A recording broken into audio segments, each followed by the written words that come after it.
Buen día, ¿cómo están todos, todas? Espero que todo bien. Bueno, esta es nuestra clase número 6, si no me equivoco, así que para todos los que estén de manera virtual, acá vamos. Les voy a aclarar que esta va a ser una clase súper dinámica. Tomen este video de YouTube más que nada como una guía, em, porque van a tener que irlo frenando, trabajando en sus propios cuadernos, en sus propias bitácoras y volviendo a arrancar para que realmente les sirva la clase. Así que bueno, voy a empezar la clase en la presencialidad un poco hablando de sus trabajos y dando un poco de feedback. La verdad que me gustaron muchísimo sus trabajos. Acá para este video se los paso un poco rápido, pero en la clase presencial vamos a hablar un poco de eso. El feedback general que les quería compartir es que nada, que estoy muy contenta de las redefiniciones que me mandaron y cómo eso los inspiró a hacer algunas de sus Nike Air Max desde otro aspecto, desde otro lado. Los resultados estéticos son preciosos, sin duda, pero lo que más me interesa son los conceptos a los que pudieron llegar, eh, los lugares, quizás el segundo clic que hicieron sobre su propia localidad, no haber ido 100% a lo obvio, sino haber buscado un poco más en sus propios recuerdos personales, en una mirada alternativa, en transformar lo cotidiano en lo bello. Así que bueno, para los que no les dé el feedback en la presencialidad, lo van a estar recibiendo seguramente por mail. Algo cortito, pero como para darle un cierre a esta actividad de Nike que me gustó muchísimo. Bueno, un concepto muy importante que vamos a ver hoy en clase y como para seguir trabajando todo lo que es redefinición del problema, que era básicamente el objetivo del trabajo anterior, que ustedes logren una redefinición inspiradora que los permita atacar el problema desde una visión totalmente alternativa y que los permita resolverlo más adelante, pero desde otro lado, es decir, no ver el problema siempre de la misma forma.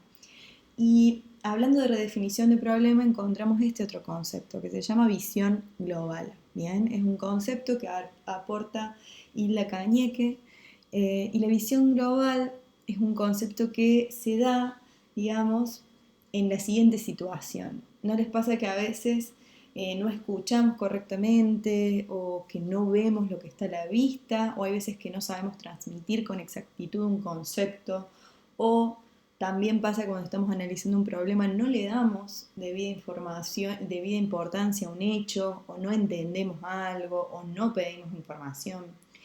O también nos pasa, y esto es un error muy común que les nombro siempre, que es que siempre usamos el mismo punto de vista, totalmente inamovible para evaluar un problema. Y cuando todo eso ocurre, se dice que es que hemos perdido la visión global del problema.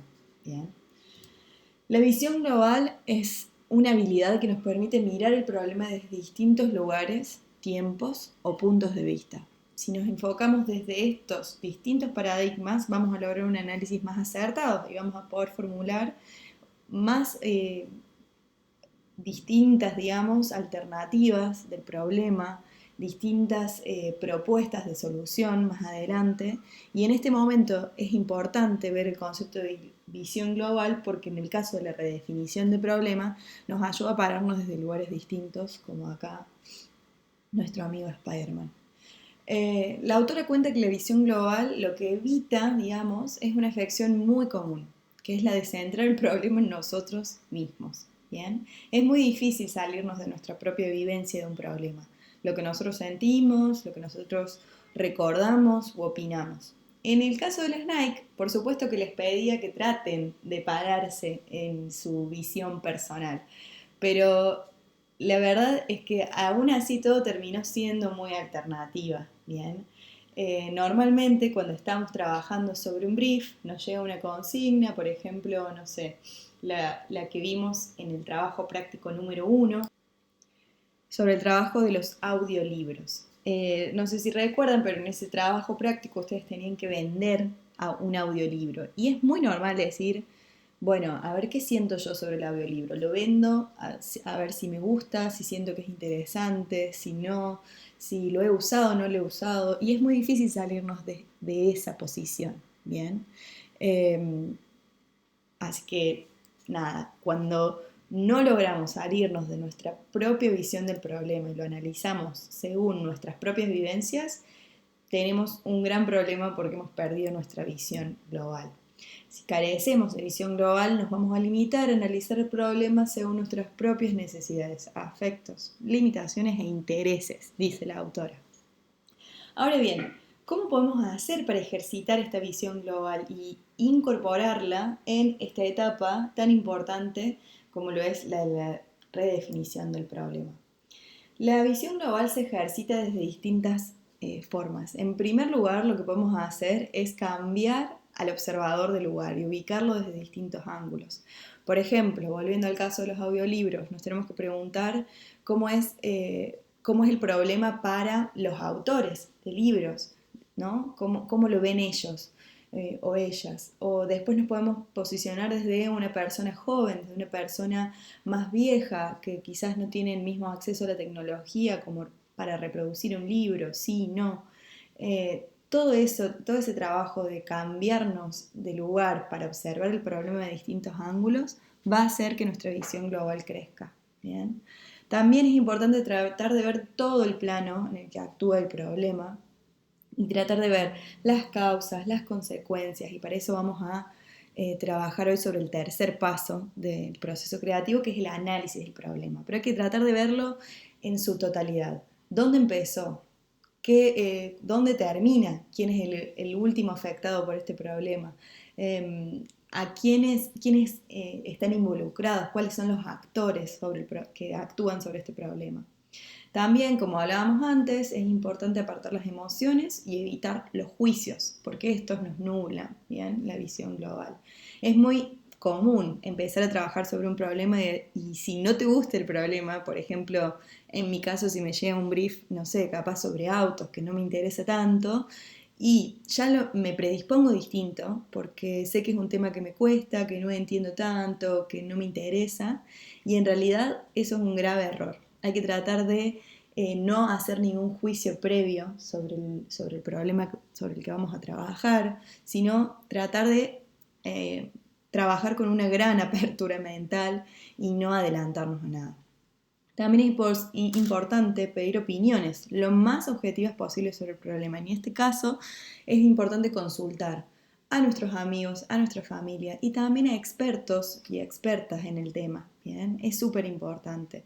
Y en el sentido de objetivas, bueno, es todo un trabajo porque ahí hay una discusión acerca de la objetividad y la subjetividad, pero mientras más opiniones tengamos, mejor va a ser para este caso y más seguros nos vamos a sentir para trabajar sobre esos datos.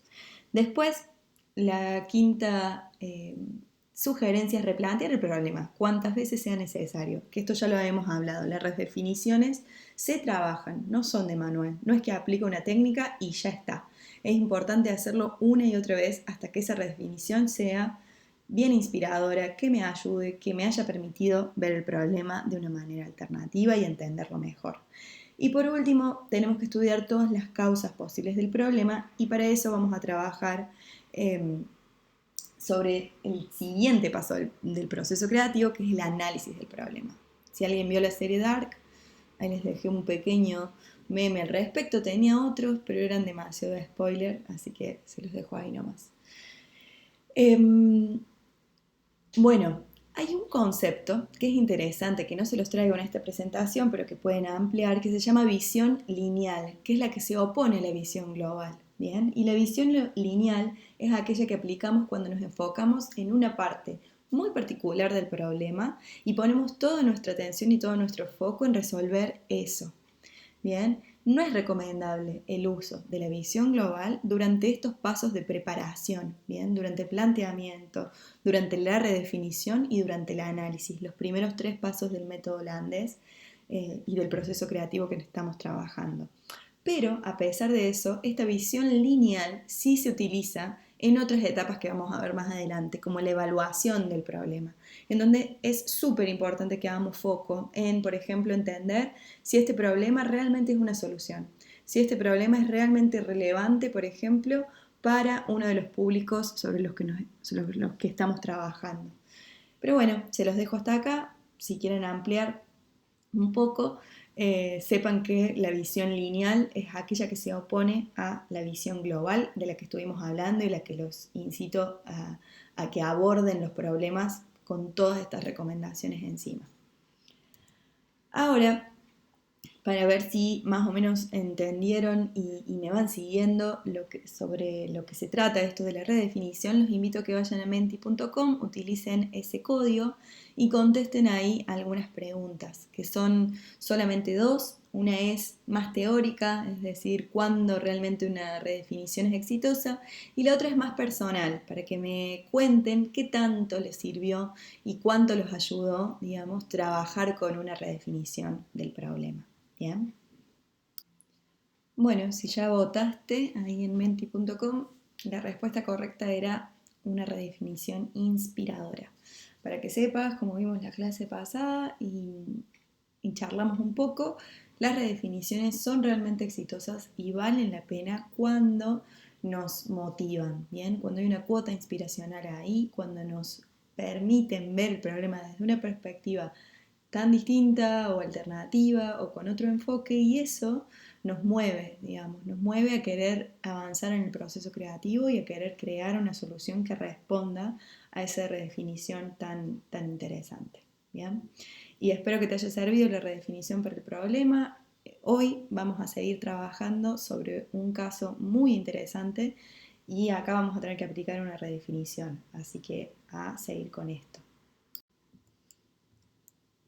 Bueno, no sé si conoces este gran concurso de creatividad que se llama Cannes Lions, como eh, Cannes, el Festival de Cannes de cine. Hay una versión que se llama Cannes Lions que premia a las mejores, digamos, ideas que hubo en el año sobre creatividad, publicidad y diseño gráfico. Hay un montón de categorías y están buenísimas y siempre es interesante saber cuándo sucede el Cannes Lions en el año y estar atento para investigar las categorías, para ver los ganadores, para ver la shortlist, la lista corta, digamos, de todos los que estuvieron nominados, porque de ahí se sacan un montón de ideas, se ven referencias y como hablamos siempre, está buenísimo ampliar nuestro universo de referencias y de ideas para después aplicarlo de alguna manera a nuestro propio proceso. Cannes Lions tiene un concurso que se llama Young Lions, es decir, jóvenes leones, que está destinado a duplas, digamos, jóvenes, creo que son menores a 30 años, si no me equivoco, o más jóvenes, que todos los años se lanza y que para ese concurso participan un montón de duplas creativas de todo el mundo y siempre los briefs están buenísimos y las ideas también. El año pasado el brief fue sobre hambruna de desechos. ¿Sabes qué es la hambruna de desechos? Si la googleas, digamos, empiezan a aparecer todas estas noticias. Desecho de alimentos, un problema global que esconde la solución contra el hambre, desperdicio y pérdida de alimentos, el punto débil en la lucha contra el hambre, América bota millones de toneladas de alimentos mientras crece el hambre, o el desperdicio de comida, una oportunidad para acabar con el hambre. Acá te dejo un link para que puedas entrar y ampliar sobre esta información, pero en sí, la hambruna de desechos, ¿cómo se relaciona con el hambre? Bien, ¿qué es la hambruna de desechos? Básicamente se dice que todo aquello que desperdiciamos en nuestros hogares, todos aquellos alimentos en realidad que desperdiciamos y que tiramos a la basura por no saber cómo aprovecharlos, por vagancia, por negligencia, por ignorancia, por un montón de razones, porque nos lo olvidamos, por falta de responsabilidad o de compromiso, por no conocer realmente el impacto que tiene esa acción, todos esos alimentos que desechamos terminan generando más hambre en el mundo, es decir, equilibrando la balanza del hambre de una manera muy negativa. ¿Cómo? Quizás te preguntarás. Por un lado, porque esos alimentos que no son aprovechados de esa manera generan mucha contaminación y esa contaminación siempre afecta a las personas en situaciones vulnerables. Y por otro lado, porque se genera todo un círculo para traernos comida a nuestro alcance, a nuestros supermercados y luego a nuestras mesas, y todo ese círculo de transporte, de almacenamiento, de un montón de actores clave que trabajan en ese círculo, está totalmente desbalanceado y mal equilibrado, sí. Aquellas personas que reciben alimento en sus mesas lo desperdician. Bien, entonces es muy loco saber que aquello que nosotros desperdiciamos en nuestros hogares, aquella comida que tiramos a la basura así sin más, termina generando en otros, digamos, hambre. Genera que esa diferencia, ese desequilibrio, esa inequidad se vuelva todavía más grande. Bueno, como te dije, acá en este link que te lo voy a dejar en la descripción del video, podés googlear mucho más, podés investigar y te recomiendo que pauses este video un ratito y leas y a partir de esa información seguimos. Bueno, para este concurso Cannes Lions se presentó este cliente, ¿bien? Que es la UNWFP, o sea, el Programa Mundial de Alimentos de las Naciones Unidas. Esta es una organización humanitaria que es una de las más grandes del mundo y que aborda el hambre y promueve la seguridad alimentaria. Alimenta a más de 100 millones de personas al año y también desempeña un papel fundamental para garantizar que esas personas también pueden ayudar a alimentarse a sí mismas, ¿bien? Es una organización que impacta de muchas maneras sobre la problemática. También, bueno, ahí dice que brinda asistencia alimentaria en emergencias y trabaja con las comunidades para mejorar la nutrición, ¿bien? También, como esto fue el año pasado, esta organización estimó que la pandemia verá a más de 250 millones de personas sufrir hambre aguda. Y es un problema global que requiere atención inmediata de personas de todo el mundo. ¿Bien? El brief, es decir, el pedido que se presentó en este concurso Cannes Lions, decía, en asociación con la organización humanitaria UNWFP, Cannes Lions hace un llamado a las ideas creativas que puedan ayudar a reequilibrar la ecuación de la hambruna de desechos y alentan a las personas a desperdiciar menos alimentos y contribuir a terminar con el hambre en el mundo al mismo tiempo. Esa, digamos, es la consigna de la cual partieron un montón de duplas a pensar y a trabajar y a presentar ideas. El tiempo era bastante corto y el brief les pedía que presenten un pequeño video, ¿bien? Les voy a mostrar a continuación dos casos que fueron ganadores. Este es de una dupla de Argentina que salió en puesto número 3, una dupla de una agencia llamada Good. No recuerdo ahora el nombre de los dos participantes, pero les dejo el link también acá en la descripción del video. Generaron esta aplicación que se llama Recipes, que me parece súper interesante. Véanlo ahora y después vuelvan al video, pero van a ver que ellos crearon una app que te permitía escanear, digamos, diferentes recetas para entender cuáles eran los ingredientes que te iban a sobrar. Algunas recetas te pedían solamente utilizar la yema, por ejemplo, y no la clara de un huevo. Entonces con esta app podías, digamos, reutilizar todos esos ingredientes de sobra para cocinar otras cosas. O veía qué recetas llevaban ingredientes similares para que los apliques mejor. Y es una solución muy interesante y pasaron de esa definición del problema súper dura y difícil de trabajar a, nada, cómo lograr que las personas aprovechen mejor la comida y no desperdicien simplemente por no saber qué otra cosa cocinar. También aprovechan el boom de la cocina que vivimos durante todo el último año y que sigue en pie. Esto de cocinar en nuestras casas viendo videos de YouTube. Entonces me parece una idea súper interesante. Después está esta otra idea que se llama The Shameless Box. Ambos casos están en inglés porque se presentan acá internacionalmente a Cannes Lions. Pueden traducir automáticamente desde Google y cualquier cosa, cualquier duda me preguntan. Yo trato de irlos explicando un poquito. The Shameless Box o esta caja que no tiene vergüenza, digamos, es un caso que llevó adelante un alumno que tuve yo hace muchos años que se llama Franco Cánova, junto a su dupla Cristian, no recuerdo muy bien el apellido, creo que era Cristian Pérez, que quedó en la shortlist, creo que puesto número 10. Y es una idea muy interesante y hablaba de que a muchas personas partía de una observación muy sencilla, es de que a muchas personas, digamos, nos daba vergüenza pedir en los restaurantes, por ejemplo, comida para llevar, que nos envuelvan la comida para llevar en una caja. Y ellos plantean que estas cajas son las cajas sin vergüenza, digamos, que los restaurantes las ofrecen, digamos, todas las personas saben que están esas cajas, las promueven un montón y con la compra de esa caja también aportas a la solución, tiene un pequeño precio extra y hacen que los restaurantes, que son uno de los actores claves que más desperdicio genera, puedan reequilibrar mejor esa situación y que las personas, digamos, sepan que están contribuyendo con esa caja. Véanlo y fíjense qué les parece, pero es una redefinición del problema excelente y parte de algo que nos pasa a todos, que es algo fundamental cuando estamos creando, entender qué les pasa a las personas.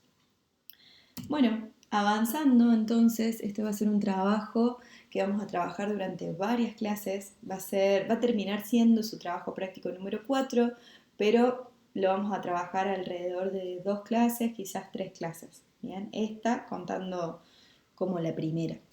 Entonces la consigna de este trabajo es aportar ideas para que la inequidad entre la hambruna y desechos entre la hambruna y desechos de alimentos sea cada vez menor. Pero ¿cuál es el problema detrás de esta consigna?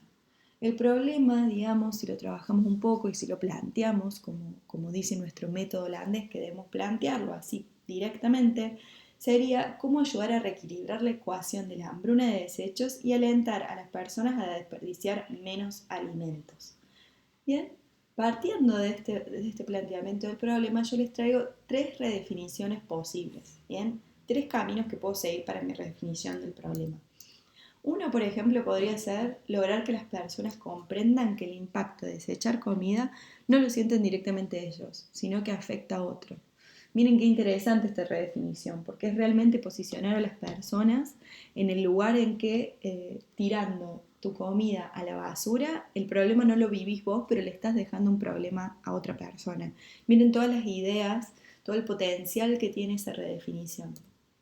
O también se me ocurrió cómo hacer que las personas sepan que al aprovechar bien su comida están aportando a solucionar el hambre mundial. Es muy similar al anterior, quizás no tan inspirador como el anterior me gusta más, pero básicamente es decir, bueno, podés ser un héroe con muy poco, podés ser una heroína con muy, muy poco. Me hace acordar a muchas de las campañas que vimos el año pasado durante la pandemia, que decían cómo salvar el mundo desde el sillón, cuando simplemente teníamos que sentarnos y guardarnos y quedarnos en nuestras casas, tiene un tinte a eso, esta redefinición del problema, y por eso me parece interesante, ¿bien? Es decir, podés salvar, podés aportar al hambre mundial simplemente no desperdiciando comida. Y acá hay otra redefinición, ¿bien? ¿Cómo hacer que las personas se sientan responsables por la comida que compran y que les duela tirarla a la basura, como era antes? No sé si los habrá remontado quizás a sus padres o a sus abuelos, pero antes realmente no se tiraba nada. Creo que es un problema que se acentuó mucho y que vamos a investigar a partir de la modernidad y de la globalización y de la gran cantidad de comida rápida que pedimos y como tan rápido le pedimos, tan rápido muchas veces la tiramos.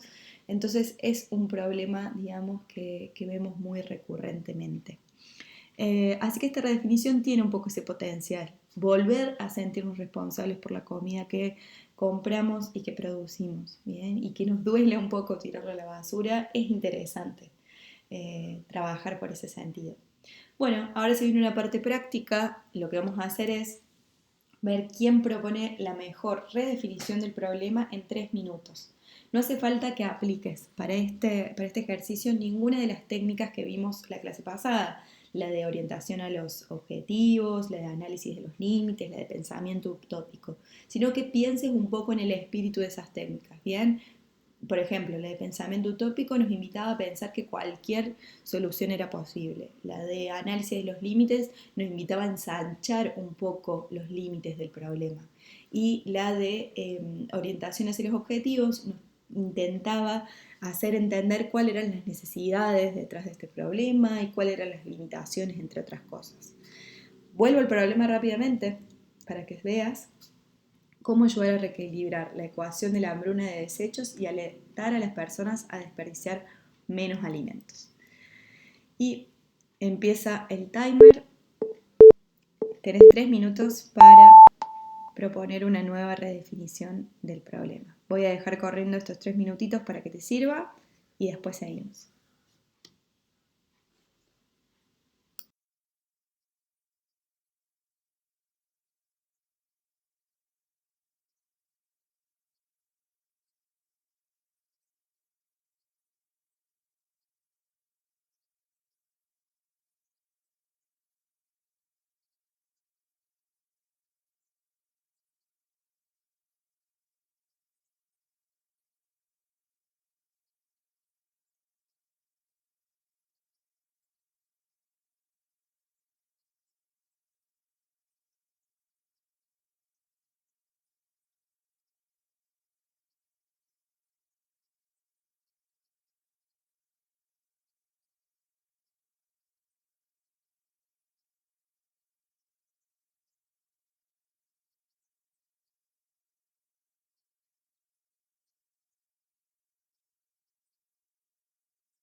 Bueno, acá en clase vamos a ver cuál fue la mejor redefinición del problema. Para autoevaluar si tu redefinición te va a servir, trata de preguntarte si, digamos, pudiste ver el problema desde una perspectiva distinta, si realmente te moviliza, si hay algo ahí que decís, uy, por acá, ya me parece que la idea va a tener que ser por acá, o si no, si por el contrario seguís viendo el problema desde una perspectiva muy normal, si lo vas a seguir atacando como siempre se atacó al hambre, digamos, en ese caso estaría bueno que trates de nuevo, que vuelvas a trabajarlo y si pudiste replantearlo 2 o 3 veces al problema y generaste varias versiones, muchísimo, muchísimo mejor. Bien, cualquier cosa por supuesto me pueden consultar y tienen como referencia todas las redefiniciones que les pasé acá, que yo había armado estas 3 como para tener una idea. Bien, bueno, vamos a ir avanzando. El proceso creativo, habíamos visto, que tenía toda esta serie de pasos. Ya habíamos visto el planteamiento del problema y también la redefinición. Ahora lo que nos toca es el análisis del problema. En este paso lo que tenemos que indagar o la pregunta que nos vamos a hacer es en qué consiste el problema, cuáles son sus causas y cuáles son sus consecuencias. Pero antes de analizar cualquier problema es muy importante contar con buena información, haber investigado muy bien acerca del problema. ¿Y qué voy a investigar? Voy a investigar en sí sobre cuáles son sus dimensiones, en qué consiste, desde cuándo está, hace cuánto que se trabaja el problema, a quién afecta y demás. También voy a investigar sobre, por ejemplo, un montón de marcas que hayan querido resolver el problema, es quién ha resuelto este problema antes o quién está trabajando sobre este problema y cómo lo hace. Acá les traigo, por ejemplo, una marca que se llama Food Funding, que es una plataforma bien, que redistribuye comida de manera responsable y sostenible. No sé si han visto, pero por ejemplo hay apps en todo el mundo en donde vos podés poner, me sobró, no sé, media tarta que no voy a comer y hay alguien que pasa por tu casa y se la lleva y está súper comprobado que es una aplicación que funciona y que hay formas de hacer que sea mucho más responsable nuestra relación con la comida. Después les traigo un caso local que es del Banco de Alimentos que crearon este concepto que es de Salmercena. Se los dejo en el link del video para que lo vean. Me parece que hay una observación muy interesante y que da para seguir charlando. También está este instituto que se llama Rubies in the Rubble, ¿bien? Que es básicamente una marca que hace un montón de condimentos, ¿bien? Como ketchup, mostaza y un montón de cosas, pero con verduras que estaban a punto de desperdiciarse, porque le encontraron la vuelta, encontraron que para ese sentido, digamos, para ese producto sí podían utilizar un montón, por ejemplo, de tomates que estaban a punto de irse al desperdicio, ¿bien? Y me gusta mucho la comunicación de esta marca, ¿bien? 20 tomates salvados en cada una de sus frascos de, por ejemplo, ketchup. O ahí hay un bebito que tiene esa remera que dice eh, futuro luchador por el el food waste, que no me sale ahora la traducción, digamos, por el desperdicio de comida. También dice que todas las personas de Rubies in the Rubble son rebeldes con una causa, que son preservadores del planeta, que son, digamos, luchadores por los leftovers y por todo lo que tiene que ver con el medio ambiente. ¿Bien? Se me complicó con las traducciones. Ahora bien, como vimos, para el caso de la redefinición del problema, también hay un montón de técnicas para lo que es análisis del problema. Bien, acá en clase vamos a ver solo dos, pero en el libro van a encontrar y en las lecturas van a encontrar que en realidad son 4 técnicas. Les traigo las dos que mejor funcionan, que creo que les van a servir de mejor manera y que me parecen realmente, realmente útiles para nuestra industria. Bien. La primera técnica es el análisis dimensional, en donde hay varias dimensiones y tenemos que ir contestándonos, digamos, con toda la información que recabamos, cada una de estas dimensiones. Bien, hay que entender en qué consiste el problema, quién lo produce o quién lo afecta, para qué resolvemos el problema, cuándo o desde cuándo se produce el problema, cuánto importa, cómo se produce y dónde se produce. Para cada una de estas dimensiones hay preguntas clave, ¿bien? La pregunta que decíamos recién, de en qué consiste el problema, parte de la dimensión sustantiva. Y las preguntas amplificadoras que nos podemos hacer para entender en qué consiste el problema son todas estas. ¿Es un problema visible o es un problema latente? ¿Con qué otros problemas se relaciona? ¿De qué problemas más amplios forman parte? ¿Qué pasaría si no se resuelve el problema? ¿Bien? Te voy a dejar esta presentación en el Padlet en versión PDF para que puedas ir leyendo cada una de estas dimensiones y sus preguntas amplificadoras si es que decidís aplicarla después sobre el problema que estamos trabajando. Bien.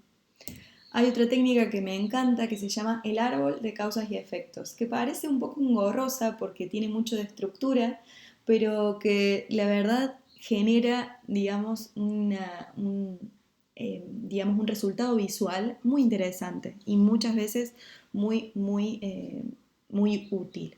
¿Cómo es esta técnica? Primero lo que tenemos que hacer es analizar las causas primarias de un problema. Después seguimos de esas causas primarias, cuáles son las causas de segundo orden, ¿bien? Si decimos, por ejemplo, que la causa de que desperdiciemos alimentos, una de las causas más importantes sobre el desperdicio de alimentos es que no nos importa, por ejemplo, desperdiciar alimentos o que no entendemos lo relevante que es tirar alimentos a la basura, podríamos decir que una subcausa de esa causa es que, por ejemplo, no conocemos, digamos, no conocemos el impacto que tiene ese tirar alimentos sobre otras personas o que no hablamos del tema, una subcausa de esa causa, ¿bien? Es tratar de desglosar, digamos, aquellas causas más lógicas sobre el problema, aquellas causas que entendemos que son más grandes, en pequeñas causas que llamamos segundo orden. Y también podemos llegar a encontrar de tercer orden, ¿bien? Lo mismo vamos a hacer con las consecuencias. Vamos a encontrar cuáles son las consecuencias más importantes, por ejemplo, de desperdiciar alimentos, que puede ser esto de generar mucha contaminación, y vamos a entender qué pasa después de que generamos, por ejemplo, mucha contaminación. La contaminación sería nuestra causa primaria y, no sé, que esa contaminación afecte las condiciones de salud de otras personas es la subconsecuencia, bien, o consecuencia de segundo orden de esta primera, que es más importante. Este proceso termina cuando llegamos a, digamos, a determinar un montón de causas o de consecuencias, o cuando llegamos a algo que sabemos que no vamos a poder controlar, una subcausa que ya está demasiado fuera de nuestro alcance. Va a quedarles algo así, estos son prints de pantalla son capturas en realidad del libro sobre otro problema, pero así es, por eso le llamamos árbol, ¿bien? Porque empieza a, digamos, desenraizarse las causas y después las consecuencias. Yo les dejo un esquema, digamos, en Google Drive, en un Excel, para que puedan trabajar. Van a encontrar distintas pestañas en este Excel para que trabajen con su grupo, si es que pueden ya armarse grupos, que sería lo ideal. Y ahí van a poder trabajar tanto las causas como las consecuencias. Tienen el espacio para ir trabajándolas. Cualquier duda, por supuesto, me consultan. Acá está, cuando van al link van a entrar a este Excel y ahí ven que tienen el espacio. Por ejemplo, donde dice causas primarias, reemplacen ese texto que dice causa 1, es solamente para que sepan dónde hacer clic, y ahí escriben la causa, una de las causas, por ejemplo, que ustedes creen que hace al desecho de alimentos, que genera que desechemos alimentos como personas. La escriben y les deje lugar para dos subcausas secundarias, ¿bien? Y también para dos causas de tercer orden que deriven de esas mismas causas secundarias. Tienen arriba un Excel para un cuadro para las causas y debajo un cuadro para las consecuencias. ¿Bien? Dedíquenle tiempo a esto, pueden hacerlo más o menos en 20 minutos si le meten pata, si pueden hacer duplas mucho mejor, y estaría buenísimo que lo traigan bien avanzado y bien completo para la clase que viene. Bueno, ya vamos llegando casi al final de la clase. Para este momento sería bueno que ya hayas podido avanzar bastante en tu análisis del problema. Lo vas a poder seguir trabajando hasta la clase que viene, pero es importante que por lo menos empieces, veas qué dudas tenés al aplicar estas técnicas. Podés usar tanto la del árbol de causa y efecto o la de análisis dimensional. Bien, cualquiera de los dos va a estar bien. Por supuesto que yo te dejé la de árbol de causa y efecto porque me interesa, pero podés aplicar cualquiera de las dos. Una vez que terminamos con el análisis del problema, hicimos semejante análisis, necesitamos sacar una pequeña conclusión. Y a esa conclusión, a ese entendimiento, en la práctica le llamamos observación. Bien, la observación es un entendimiento o conclusión sobre algún aspecto del problema que nos dirige directamente a crear. ¿Bien? Vamos a hacer una actividad porque es difícil entender qué es una observación así de la nada. y vamos a tratar de identificar cuál es la observación detrás de cada spot. De vuelta, te voy a dejar los links para que salgas de este video y los vayas a ver y vuelvas y lo seguimos por acá. Bien, esta es la actividad. El primer spot que vamos a ver es este de la marca OSDE. Bien, te voy a dejar el link y una vez que lo veas, vuelve a este video y lo voy a debatir un poco sola, pero bueno. Para entender cuál es la observación que obtuvo el equipo creativo que hizo este spot, lo interesante es preguntarnos, digamos, ¿qué entendieron? ¿Bien? ¿De qué se dieron cuenta cuando investigaron sobre, por ejemplo, los hábitos saludables en los argentinos? ¿Bien? Que debe haber sido su brief, debe haber sido su problema sobre el que estaban trabajando. Entendieron, después de analizar, que hay muy pocas personas en nuestro país, digamos, que hacen elecciones realmente saludables.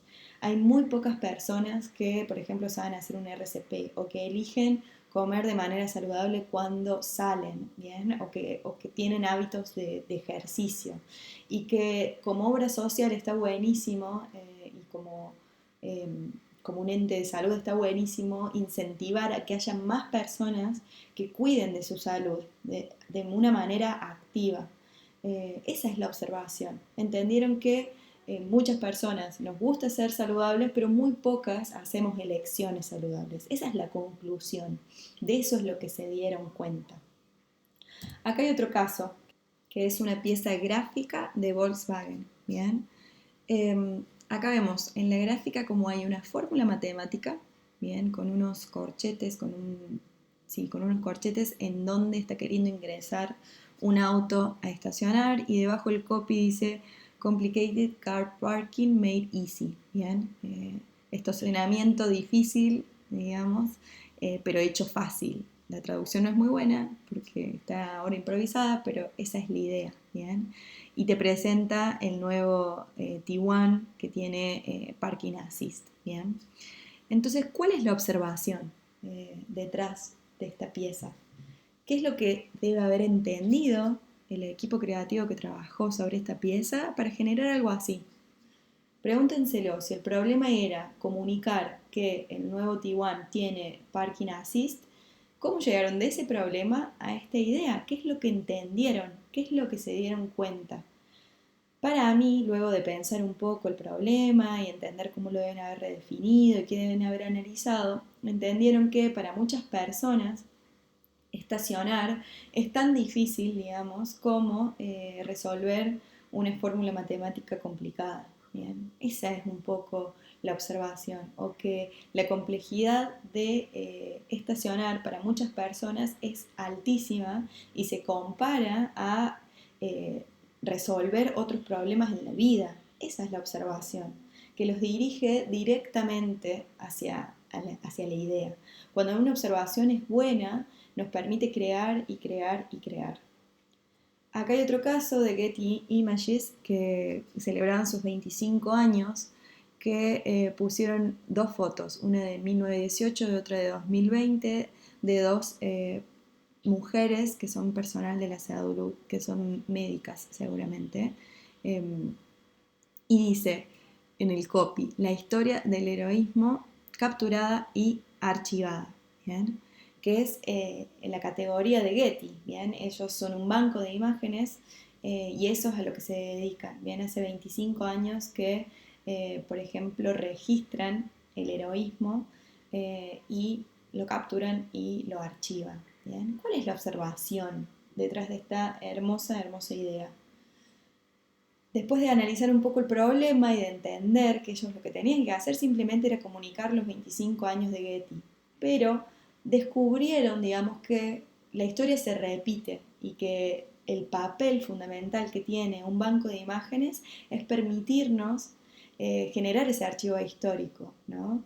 Que es muy importante para lograr enfrentar el futuro, entender cómo fue el pasado y que podemos aprender un montón de eso.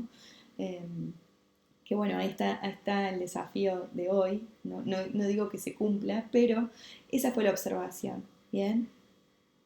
Que el futuro, digamos, y que la historia un poco se repite y que es muy importante tener un archivo histórico y que en eso entra el territorio de marca de Getty Images. ¿Bien? Entonces esa fue la observación, eso fue lo que entendieron que los derivó directamente en esta idea, que después trabajaron, que después le encontraron un concepto, como siempre venimos viendo, que encontraron el mejor recurso para mostrarlo. Bueno, una más, de McCafé. Vemos en la gráfica, digamos, como el humito de este café nos muestra dos siluetas. ¿Bien? La de una persona, del perfil de una persona que tiene su oreja ahí, y por ejemplo la de un gallo despertador. Esta idea es muy sencilla, ¿bien? Que tomarte el primer café es tan efectivo para despertarte como el cantar de un gallo, ¿bien? Entonces, ahí está la observación. La observación de este caso es muy sencilla. El primer café de la mañana es espectacular para despertarnos. Es lo más efectivo para despertarnos. Ustedes van a ver que no es nada muy loco, esta observación es muy sencilla. Es directamente describir el producto, pero así puesta, dicha de esa manera, y que es comparable a, por ejemplo, un gallo, o en este caso, por ejemplo, al sonido del despertador, nos lleva directamente a la idea, ¿bien? Porque lo que estábamos viendo es que una buena observación nos lleva directamente al concepto del problema.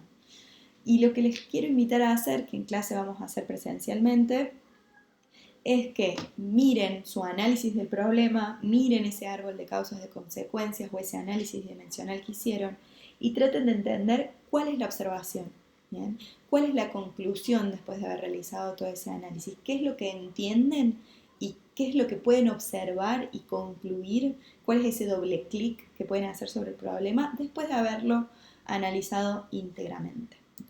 Y terminamos. Para la clase que viene vamos a avanzar sobre este problema. Les voy a pedir que traigan el planteamiento y una redefinición lista y un análisis bastante avanzado que podamos terminar de darle forma. Si llegan, estaría buenísimo traer la observación escrita y más o menos hacia dónde lo lleva el concepto, pero lo vamos a seguir trabajando en clase. La clase que viene ya empezamos a trabajar sobre el paso 4 del proceso creativo, que es el de generación de ideas. ¿Bien? Entonces va a ser muy importante que lean sobre las técnicas Brainstorming, 365 y The Wildest Idea, que son tres de las técnicas más importantes dentro de ese cuarto paso, que es el de la generación de ideas. Por último, ya tendrían que estar trabajando su API número 2, cuya fecha de entrega es la clase que viene también. Así que tienen mucho para trabajar. Nos vemos la próxima.